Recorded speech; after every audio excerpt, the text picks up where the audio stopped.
A parrot picks up a ringing phone and says, "Hello." A dog waits by the door and turns the handle with its mouth because it watched a human do it 1,000 times. An elephant, alone in a zoo enclosure with no other elephants around, starts speaking Korean. That last one actually happened. And once you hear the full story, you start to wonder how many animals around us are copying us right now without us even noticing. Let's start with the elephant, because his story is the strangest entry point into this whole topic. His name was Kosik, and he lived at the Everland Zoo in South Korea. For years, keepers noticed Kosik making strange vocal sounds that didn't match normal elephant calls. So they brought in Angela Stoger, a bioacoustics researcher at the University of Vienna, to figure out what was going on. What she found, published in the journal Current Biology in 2012, was that Kosik had learned to imitate human speech well enough that Korean speakers could recognize actual words. He wasn't just making noise. He was reproducing the pitch and rhythm of the words his keepers used most, things like 안녕, anja, and 아니야. He did it by tucking his trunk into his own mouth to reshape the sound, essentially building his own vocal tract modification to get closer to a human voice. Stoger's theory was simple and a little sad. Kosik was the only elephant at that zoo for years. No herd, no other elephants to talk to. The humans around him were the only social contact he had. So he copied the only voices available to him. That idea, that imitation, is driven by social starvation as much as intelligence, comes up again and again once you start looking at other species. Take Hoover, a harbor seal who lived at the New England Aquarium in the 1970s. Hoover had been raised by a fisherman named George Swallow after being found orphaned as a pup.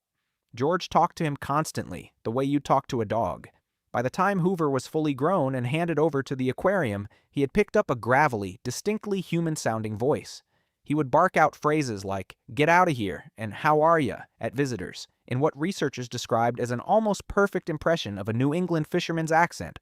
Seals aren't supposed to be able to do that. Their vocal anatomy isn't built for human speech. But Hoover pulled it off anyway, because he spent his most important developmental months around one specific human voice instead of other seals. Then there are the orangutans, and this is where the copying gets less about sound and more about behavior. Anne Russin, a psychologist at York University, spent years studying ex-captive orangutans released back into the forests of Borneo. These were animals that had lived around humans, sometimes in logging camps or rehabilitation centers, before being reintroduced to the wild. Russin documented them doing things no wild orangutan should know how to do. Some learned to saw wood using found sticks against branches, mimicking the loggers they'd watched. Others tried to wash clothes in the river, wringing them out the same way they'd seen caretakers do it. One orangutan repeatedly tried to start a fire by rubbing sticks together after watching camp staff build campfires, even though it never actually worked. None of these behaviors help an orangutan survive in the forest. There's no evolutionary payoff to pretending to do laundry. They copied these actions purely because they'd watched humans do them, and something in their brains decided that behavior was worth reproducing. Dolphins take this even further, and their case is arguably the most studied of all. Louis Herman, a researcher at the University of Hawaii, spent decades testing bottlenose dolphins on imitation tasks. He found that dolphins could watch a human perform a completely novel body movement, something like raising one arm while spinning in a circle, and reproduce a dolphin equivalent of that motion after seeing it only once or twice. No food reward was even necessary for the first attempt. The dolphins seemed to imitate simply because they could.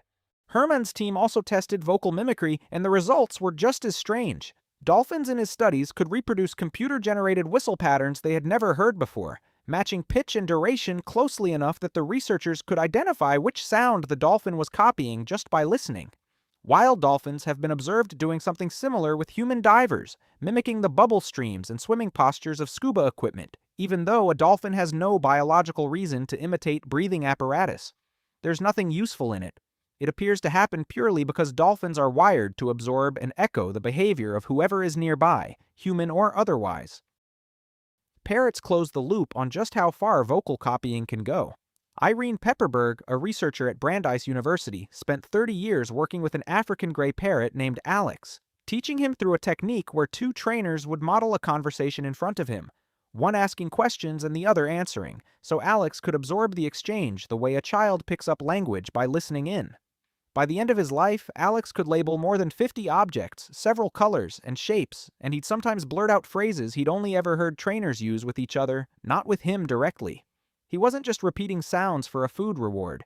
He appeared to be pulling language out of the social noise happening around him and trying it on for himself. So what's actually happening in an animal's brain when it does this?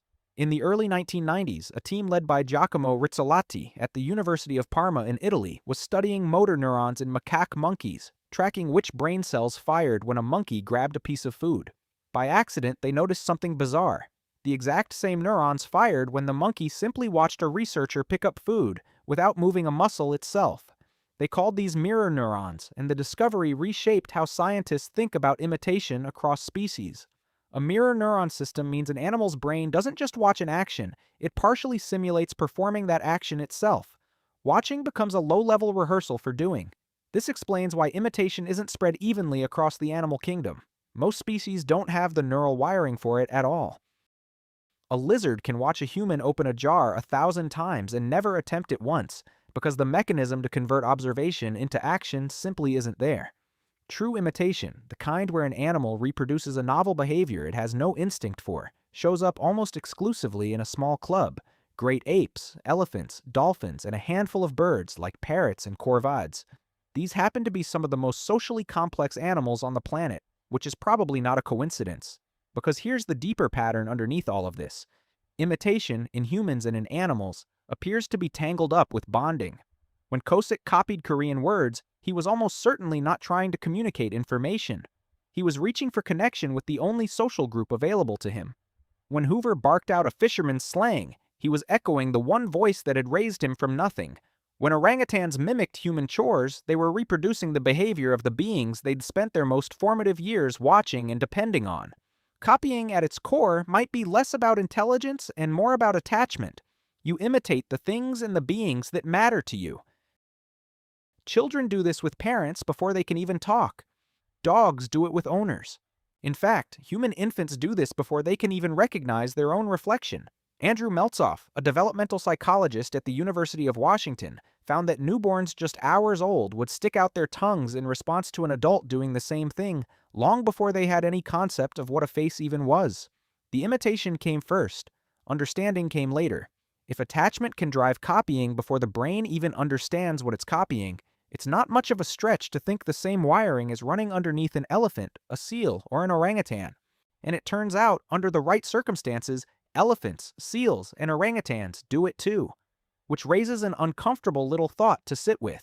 Every one of these animals learned to copy us because in some way we had become their world. Kosik had no herd. Hoover had no seal colony. The orangutans had no forest to learn from until humans filled that gap first. So when an animal mimics us, it's worth asking what we're actually looking at. Is it proof of how smart they are? Or is it a quiet signal of how alone they were and how badly they needed something, anything, to bond with?